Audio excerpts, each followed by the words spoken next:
Assalamualaikum warahmatullahi wabarakatuh.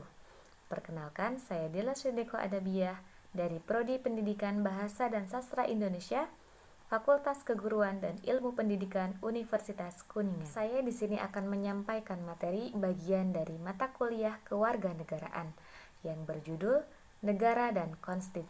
Tentunya saya akan menyampaikan materi ini tidak sendiri. Saya akan berbagi dengan rekan saya yang bernama Nida Ankhofia yang akan menyampaikan materi pada pembahasan yang kedua. Baiklah, teman-teman, kita langsung pada pembahasan yang pertama, yaitu negara. Apa sih negara itu? Nah, pada kali ini saya akan mengemukakan pendapat beberapa para ahli mengenai apa sih negara itu. Yang pertama ada Roger F. Soltau. Beliau mengemukakan bahwa alat atau wewenang yang mengatur atau mengendalikan persoalan bersama atas nama masyarakat. Lalu ada dari Profesor M. Sunarko. Beliau mengemukakan bahwa negara adalah organisasi masyarakat yang mempunyai daerah tertentu di mana kekuasaan negara berlaku sepenuhnya sebagai kedaulatan. Lalu ada pendapat dari Profesor Miriam Budiarjo. Beliau mengemukakan bahwa negara adalah suatu organisasi dalam suatu wilayah yang dapat memaksakan kuasaannya secara sah terhadap semua golongan kekuasaan lainnya dan yang dapat menentukan tujuan-tujuan dari kehidupan bersama itu. Nah, dari ketiga pendapat tersebut maka dapat disimpulkan bahwa negara merupakan sekumpulan masyarakat dalam bentuk organisasi yang di dalamnya terdapat seperangkat sistem kekuasaan yang mengatur jalannya kehidupan anggota di dalamnya. Nah, teman-teman, dikarenakan negara itu sebuah organisasi dan organisasi itu mencakup keseluruhan masyarakat yang ada di wilayah tersebut, maka setiap masyarakatnya harus mematuhi apa yang menjadi ketentuan atau yang disebut kewajiban. Begitu juga sebaliknya, negara mempunyai kewajiban yang harus dijalankan kepada seluruh masyarakatnya. Nah, hubungan ini dinamakan hubungan kehidupan bernegara. Selanjutnya ada teori terbentuk dan unsur-unsur negara. Yang pertama ada pendekatan faktual atau primer, yaitu berdasarkan kenyataan yang sungguh-sungguh terjadi atau sudah menjadi pengalaman sejarah, yaitu ada okupati, sparati, fusi, inovati, kesi, akesi, aneksati, dan proklamasi. Selanjutnya ada pendekatan teoritis atau pendekatan sekunder, yaitu dengan menyoal tentang bagaimana asal mula terbentuknya negara melalui metode filosofis tanpa mencari bukti-bukti sejarah tentang hal tersebut, dikarenakan sulit dan bahkan tidak mungkin, melainkan dengan dugaan-dugaan berdasarkan pemikiran yang logis. Selanjutnya ada teori kenyataan. Timbulnya suatu negara merupakan soal kenyataan. Dan ada teori ketuhanan, yaitu timbulnya negara itu atas kehendak Tuhan. Segala sesuatu tidak akan terjadi tanpa kehendaknya.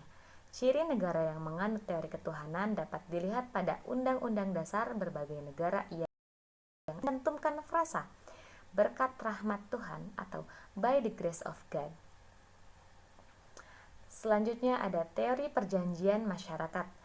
Teori ini disusun berdasarkan anggapan bahwa sebelum ada negara, manusia hidup sendiri-sendiri dan berpindah-pindah. Lalu ada unsur-unsur negara dibagi menjadi beberapa bagian.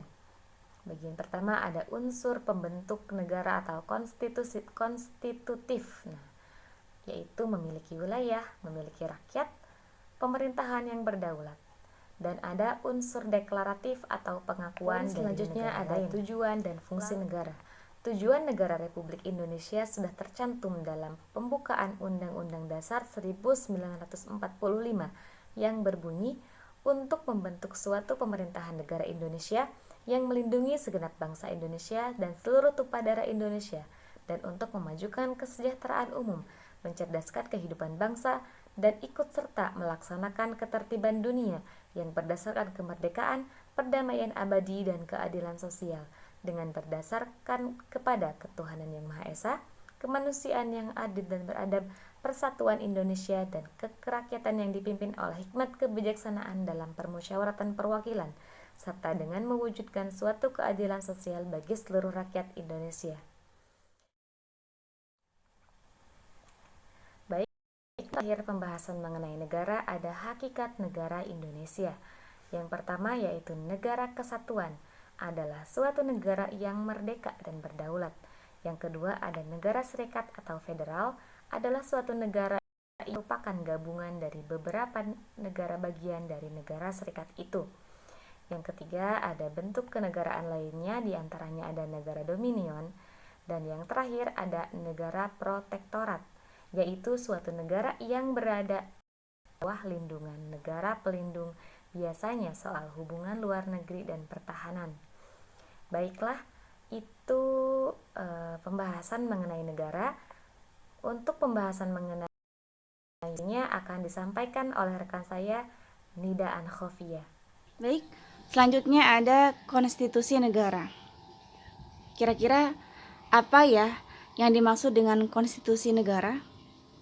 Setiap negara memiliki seperangkat kaidah yang mengatur susunan organisasi negara yang terdiri dari jabatan-jabatan kenegaraan. Perangkat kaidah semacam inilah yang dinamakan dengan konstitusi.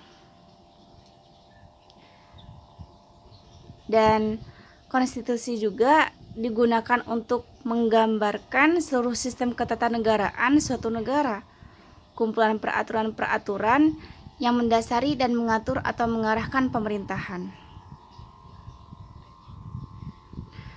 Konstitusi negara merupakan hasil seleksi dari peraturan-peraturan hukum. Keadaan tersebut berpengaruh terhadap penggunaan istilah dalam bahasa Indonesia yang melahirkan istilah-istilah konstitusi dan undang-undang dasar. Nah, itulah pengertian konstitusi.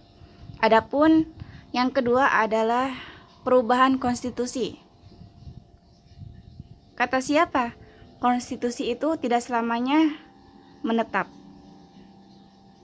Ia selalu berubah-ubah, dan bahkan di sini ada 4 macam perubahan konstitusi.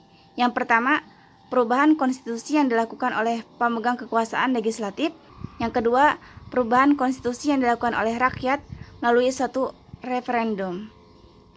Yang ketiga, perubahan konstitusi, dan ini berlaku dalam negara serikat yang dilakukan oleh sejumlah negara-negara bagian. Dan yang terakhir yaitu perubahan konstitusi yang dilakukan dalam suatu konvensi yang dibentuk hanya untuk keperluan perubahan. Nah, perubahan konstitusi di Indonesia dipengaruhi beberapa faktor. Di antaranya adalah bahwa penyusunan rancangan Undang-Undang Dasar yang dilakukan oleh BPU PKI sangat tergesa-gesa sehingga belum begitu sempurna. Desakan dari Belanda juga merupakan faktor penyebab berubahnya konstitusi. Selanjutnya ada tujuan konstitusi. Pada prinsipnya, tujuan konstitusi adalah untuk membatasi tindakan kesewenangan pemerintah untuk menjamin hak-hak warga negara dan merumuskan pelaksanaan kekuasaan yang berdaulat. Nah, beberapa tujuan dari konstitusi ini yaitu yang pertama, untuk memberikan pembatasan dan pengawasan terhadap kekuasaan politik. Yang kedua, sebagai pedoman penyelenggaraan negara. Yang ketiga, menjamin hak-hak warga negara.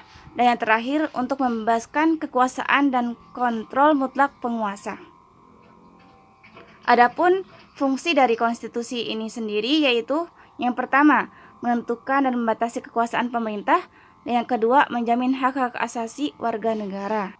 Pada intinya, konstitusi adalah seperangkat aturan dasar dan berbagai ketentuan untuk mengatur fungsi serta struktur lembaga pemerintah, termasuk dasar hubungan kerjasama antara negara dan rakyat dalam kehidupan berbangsa dan bernegara.